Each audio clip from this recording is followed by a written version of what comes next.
ஓம் ஸ்ரீ குருபியோ நமக. ஓம் ஸ்ரீ மகா பெரியவா சரணம். ஜூன் 19 வெள்ளிக்கிழமை நாளைய தினம் ஆனி மாதத்துல வரக்கூடிய பஞ்சமி, அதுவும் சுக்கிர பஞ்சமி.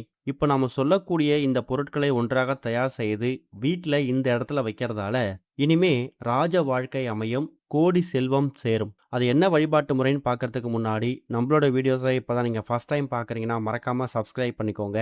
தொடர்ந்து இது மாதிரி அப்டேட் தெரிஞ்சுக்கிறதுக்கு பக்கத்தில் நோட்டிஃபிகேஷன் பெல்லை கிளிக் பண்ணி ஆல் அப்படிங்க செலக்ட் பண்ணிக்கோங்க. இப்போ என்னென்ன பொருட்களை எப்படி பயன்படுத்த போகிறோம் அப்படிங்கிற பற்றி தெளிவாக தெரிஞ்சுக்கலாம். அமாவாசைக்கு பிறகு வரக்கூடிய எல்லா நாட்களும் வளர்பிறை நாட்கள். அதுலேயும் நமக்கு வாழ்க்கையில் எக்கச்சக்கமான வளர்ச்சிகளை ஏற்படுத்தக்கூடிய நாட்கள். அந்த வளர்பிறை நாட்களில் வரக்கூடிய எல்லா திதியும் நட்சத்திரமும் தனி சிறப்பு வாய்ந்தது. அதனால தான் வளர்பிறை சஷ்டியும் வளர்பிறை பஞ்சமி வளர்பிறை அஷ்டமி இந்த 3 திதிகளுக்கும் அதிக முக்கியத்துவம் கொடுப்போம். வாழ்க்கையில செல்வ வளங்களை பெருக்கெடுத்து ஓட செய்வதற்கான வழிவகையை இந்த வளர்பிறை திதிகள் நமக்கு கொடுக்கும். அதுல குறிப்பா அமாவாசைக்கு பிறகு 5வது திதியாக வரக்கூடியது பஞ்சமி. பஞ்சனா 5, பஞ்சபூதங்கள் கேள்விப்பட்டிருப்பீங்க. அந்த அளவுக்கு இந்த பஞ்சமிக்குன்னு தனி சிறப்பு இருக்கு.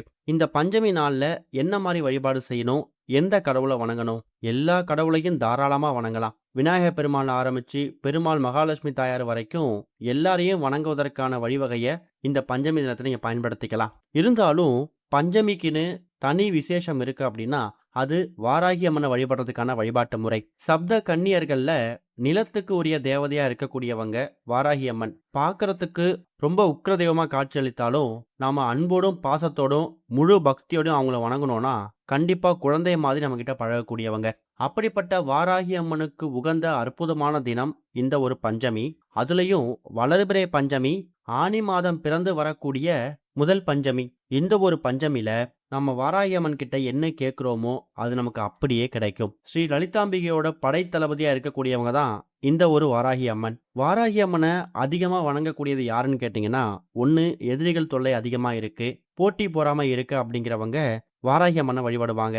அதே மாதிரி வீட்டுக்குள்ள ஒரு நெகட்டிவ் எனர்ஜி, ஒரு எதிர்மறை ஆற்றல் அதிகமா இருக்கு, ஏன்டா வீட்டுக்குள்ள வரோன்னு தெரியல, பில்லி சூனியம் ஏவல் இது மாதிரி நெகட்டிவ் வைப்ரேஷன் வீட்டுக்குள்ள வந்துருமோன்னு பயமா இருக்கு, இந்த மாதிரி விஷயங்களுக்காக தாராளமா நீங்க வாராகி அம்மனை வழிபடலாம். அப்படிப்பட்ட வாராகி அம்மனுக்கு உகந்த இந்த பஞ்சமி திதி ஜூன் 19 வெள்ளிக்கிழமை அதிகாலை 12 மணி 39 நிமிஷத்துக்கு தான் ஆரம்பிக்குது. அது அன்று இரவு 11 மணி 3 நிமிஷம் வரைக்கும் இருக்கு. வெள்ளிக்கிழமை நீங்க தூங்கி எழுந்ததுக்கு பிறகு கண் விழிக்கிறதே பஞ்சமி திதியில தான். நிறைய பேருக்கு அவங்க வீட்டில் வாராகி அம்மனோட ஃபோட்டோ சிலை வைத்து வழிபடக்கூடிய வழக்கம் இருக்கும். சில பேருக்கு அந்த வழக்கம் இருக்காது. ஆனால் வாராகி அம்மனை வழிபாடு செய்யணுங்கிற ஒரு நம்பிக்கை, ஒரு ஆசை இருக்கும். அப்படிப்பட்டவங்க என்ன பண்ணுங்கன்னா, உங்கள் வீட்டில் குலதெய்வத்துக்கு ஃபோட்டோவுக்கு முன்னாடியோ இல்லை என்ன அம்பாள் ஃபோட்டோ அம்மன் ஃபோட்டோ இருக்கோ அந்த ஃபோட்டோவுக்கு முன்னாடி ஒரு தீபத்தை ஏற்றி வச்சு அந்த தீபத்தை நீங்கள் வாராகி அம்மனாக பாவித்தாலும் கண்டிப்பாக அந்த தீபத்தில் வந்து அமர்ந்து வாராகி அம்மன் உங்களுக்கு அருளாசி கொடுப்பாங்க.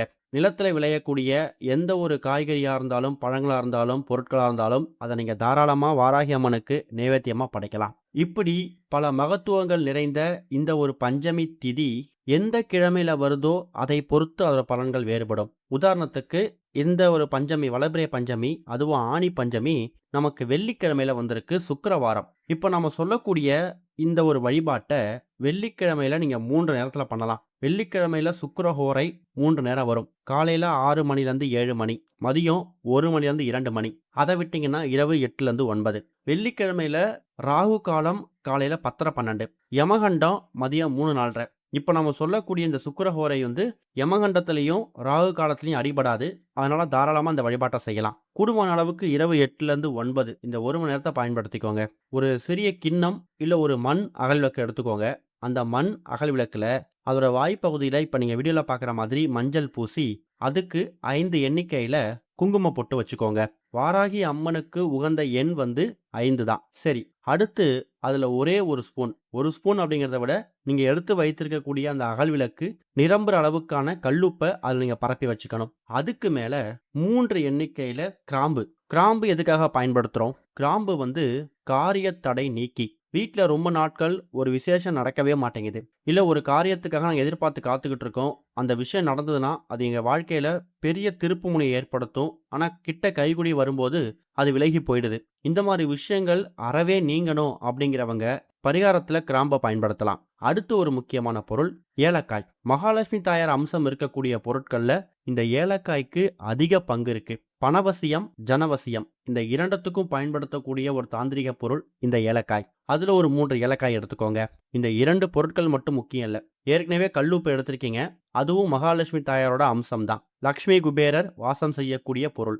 இப்ப கடைசியா சொல்லக்கூடிய பொருள் இருக்குல்ல, அதுதான் ரொம்ப முக்கியம். 5 எண்ணிக்கையில மிளகு. வாராகி அம்மன் வழிபாட்டிலையும் காலபைரவர் வழிபாட்டிலையும் மிளகுக்கு அதிக முக்கியத்துவம் கொடுப்பாங்க. ஏன் தெரியுமா? காரத்தன்மை அதிகமாக இருக்கக்கூடிய எல்லா பொருட்கள்லையும் பைரவ கடாட்சமும் வாராகி அம்மன் கடாட்சமும் இருக்குமா. கற்பூரவள்ளி இலை, மிளகு இது மாதிரி காரத்தன்மை இருக்கக்கூடிய பொருட்கள்ல நாம வாராகி அம்மனோட கடாட்சம் பார்க்க முடியும். 10 மிளகு இருந்தா பகைவர் வீட்டில் கூட சாப்பிடலாம்னு சொல்லுவாங்க. அந்த அளவுக்கு மருத்துவ குணம் நிறைந்த ஒரு பொருள் மிளகு. அதை மகத்துவம் நிறைந்த ஒரு பொருளா மாத்திக்கிறதுக்கான வழிபாடு இந்த வாராகி அம்மன் வழிபாடு. அதனால அந்த கல்லுப்பு மேல 3 கிராம்பு, 3 ஏலக்காய் வைத்துட்டு அதுக்கப்புறமா நடுவுலையோ இல்ல அதை சுற்றியோ 5 எண்ணிக்கையில மிளகை நீங்க தனித்தனியா வச்சுக்கணும். இப்ப இந்த ஒட்டுமொத்த அமைப்பையும் உங்க வீட்டோட பூஜை அறையில இரவு 8லேருந்து 9 இந்த நேரத்துல, ஒருவேளை உங்க வீட்டில் வாராகி அம்மன் போட்டோ இருந்துச்சுன்னா அந்த போட்டோவுக்கு முன்னாடி இந்த ஒட்டுமொத்த அமைப்பையும் அப்படியே வச்சிடுங்க. இல்லாதவங்க ஒரு சிறிய விளக்கேற்றி வைத்து அந்த விளக்கை நீங்க வாராகி அம்மனாக பாவித்து ஒரு 5லேருந்து 10 நிமிஷம் இந்த பொருட்களை வைத்து எல்லா விதமான கோரிக்கைகளையும் நீங்க முன்வைக்கணும். கடன் பிரச்சனை, பொருளாதார பிரச்சனை, வீட்டில் இருக்கக்கூடிய எதிர்மறை எண்ணங்கள், கெட்ட சக்திகள், கண் திருஷ்டி, பில்லி, சூனியம் இது எதுவா இருந்தாலும் அது எல்லாமே விலகி ஓடணும் அப்படிங்கிற கோரிக்கையை முன் வச்சுட்டு நீங்க வாராகி அம்மன் ஆரம்பித்து மகாலட்சுமி தாயார் வரைக்கும் எல்லாரையும் பிரார்த்தனை பண்ணிக்கோங்க. குலதெய்வத்தையும் பிரார்த்தனை பண்ணிக்கோங்க. சரியாக ஒரு 8 மணிக்கு இந்த பரிகாரத்தை பண்ண ஆரம்பிக்கிறீங்கன்னா குறைஞ்சது ஒரு 8:20, 8:30க்குள்ள இந்த வழிபாட்டை நீங்க பண்ணி பூஜையில வச்சிடலாம். சரியாக ஒரு 1/4 மணி நேரம், அடுத்து ஒரு 1/4 மணி நேரம் அது பூஜையில இருக்கட்டும். அதுக்கப்புறமா இந்த ஒட்டுமொத்த அமைப்பையும் எடுத்துட்டு போயிட்டு ஒரு சிறிய கிண்ணத்துலையோ இல்ல அதே அகல்விளக்கோட உங்க வீட்டோட தென்மேற்கு மூலையில வைக்கணும். ஒரு வீட்டோட தென்மேற்கு மூலை அப்படிங்கிறது குபேர மூலை, கன்னி மூலை இது மாதிரி பல பெயர்கள் அழைக்கிறது உண்டு. செல்வ வளம் பெருக்கெடுத்து ஓடக்கூடிய ஒரு மூலை வாஸ்து சாஸ்திரப்படி தென்மேற்கு மூலை தான். அந்த குபேர மூலையில இதை நீங்க பத்திரப்படுத்தி வச்சுக்கலாம். கீழே ஒரு சிறிய மணப்பலகையோ இல்ல ஒரு சிறிய தட்டோ வைத்து அதுக்கு மேல இந்த அகல்விளக்கோட ஒட்டுமொத்த அமைப்பையும் வச்சுக்கோங்க. செவ்வாய் மற்றும் வெள்ளிக்கிழமைகள்ல அதுக்கு தூப தீபம் காமிங்க. ஒரு மாதத்துக்கு பிறகு அடுத்ததா வரக்கூடிய பஞ்சமி, இந்த ஒரு வளபிறை பஞ்சமி அன்னைக்கு இதை தயார் செஞ்சு வைக்கிறீங்கன்னா ஆணி முடிந்து அடுத்ததாக வரக்கூடிய ஆடி மாதம் இருக்குல்ல, அந்த ஆடி மாதத்தோட வளபிறை பஞ்சமியில நீங்க அந்த பழைய பொருட்கள் அப்படியே எடுத்து தண்ணியில விட்டுட்டு மறுபடியும் புதிதாக தயார் செய்து எங்க எடுத்தீங்களோ அதே இடத்துல வச்சிடுங்க. இதை வச்சதுக்கு பிறகு அதுவும் தென்மேற்கு மூலையில வாராகி அம்மனுக்கு உகந்த இடத்துல வைக்கும்போது இதோட அதிர்வலைகள் வீடு முழுக்க பரவி நன்மைகளை ஏற்படுத்தும். கெடுதல்கள் எதுவா இருந்தாலும் அது விரட்டி அடிக்கப்படும். வீட்டுக்குள்ள வரக்கூடிய பணத்தை தடுக்கக்கூடிய அந்த பண வரவு தடை எதுவா இருந்தாலும் அதெல்லாம் விலகி ஓடும். இந்த ஒரு ஆணி பஞ்சமி அன்னைக்கு இதை முயற்சி பண்ணுங்க.